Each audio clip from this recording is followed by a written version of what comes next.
பார்த்தீங்கன்னா இன்று தமிழகத்தின் பட்டி தொட்டி எங்கும் டீ கடையாகட்டும், பேருந்து நிலையமாகட்டும், மெட்ரோ ரயிலாகட்டும், ரயில் நிலையமாகட்டும், எங்கு சென்றாலும் எல்லோரும் கேட்பது, ஏன்பா இப்படி விஜயை படுத்துறாங்க, அவர் என்ன பாவம் செஞ்சாரு, ஏன் அவரை பதவியேற்க அழைக்க மாட்டேன்றார் ஆளுநர் என்ற பேச்சு தான் தலைப்பு செய்தியாகவே இருக்கிறது.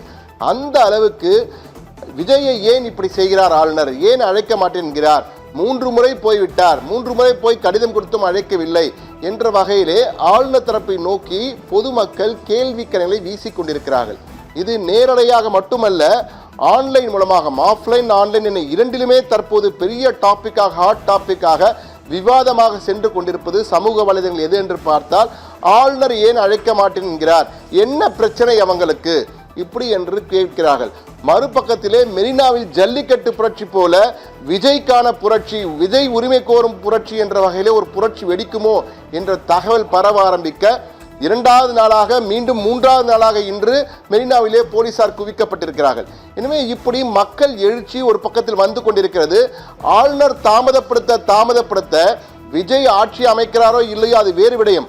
ஆனால் விஜயுடைய மாஸ் கிராஃப் வளர்ந்து கிடுகிடு என உயர்ந்து கொண்டே செல்கிறது. அவர் மேல் அனுதாபம் அதிகரித்து கொண்டே போகிறது. விஜய் பாவம்பா, ஏன்பா அழைக்கிற என்ற அனுதாபம் விஜய்க்கு பெருகி கொண்டே போகிறது. ஒருவேளை இப்போ தேர்தல் நடந்தால் 200 தொகுதிக்குமே விஜய் ஜெயித்து விடுவார் என்று கூட சொல்லலாம். அந்த அளவுக்கு அவருடைய மாஸ் கிராஃப் ஏறிக்கொண்டே செல்கிறது, உயர்ந்து கொண்டே செல்கிறது என்பதையும் நாம் பதிவு செய்யாமல் இருக்க முடியாது. என்றால் தற்போது விஜயில் 2 விடயங்களை நாம் தெளிவுபடுத்த வேண்டும் நேயர்களுக்கு.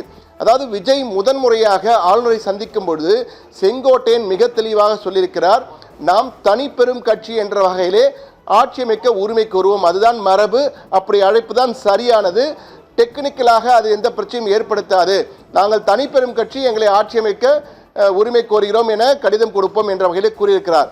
ஆனால் செங்கோட்டையன் மட்டுமே மற்ற சில தலைவர்கள், முக்கிய நிர்வாகிகள் இருக்கிறார்கள் விஜய்க்கு, பெயர் சொல்ல விரும்பவில்லை நான், அவர்கள் எல்லாம் இல்லை காங்கிரஸ் 5 பேர் நம்ம கொடுத்து விட்டார்கள், எனவே காங்கிரஸ் நம்பரையும் சேர்த்து கூட்டணியாக நாங்கள் 108+13 இருக்கிறோம் என்ற வகையிலே கடிதம் கொடுப்போம் என கொடுத்திருக்கிறார்கள். அதை டைப் செய்து சரி என்று விஜய் ஏற்க, மெஜாரிட்டி வின்ஸ் என்ற வகையிலே நிறைய பேர் சொன்னவுடன் செங்கோட்டையன் சொன்னதை ஏற்காமல் மற்றவர்கள் சொன்னதை ஏற்று அந்த கடிதத்தை தயாரித்து ஜோசப் விஜய் அந்த கடிதத்தை ஆளுநரிடம் கொடுக்கிறார்.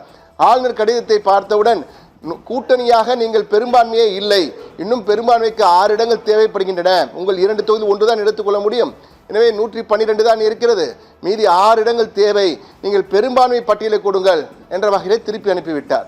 என்ன பிரச்சனை என்று சட்ட நிபுணர்கள் கலந்து ஆலோசிக்கும் போது மிக தெளிவாக அவர்கள் சொல்கிறார்கள், தனி பெரும் கட்சி என்ற வகையில் நீங்கள் கடிதம் கொடுத்திருந்தால்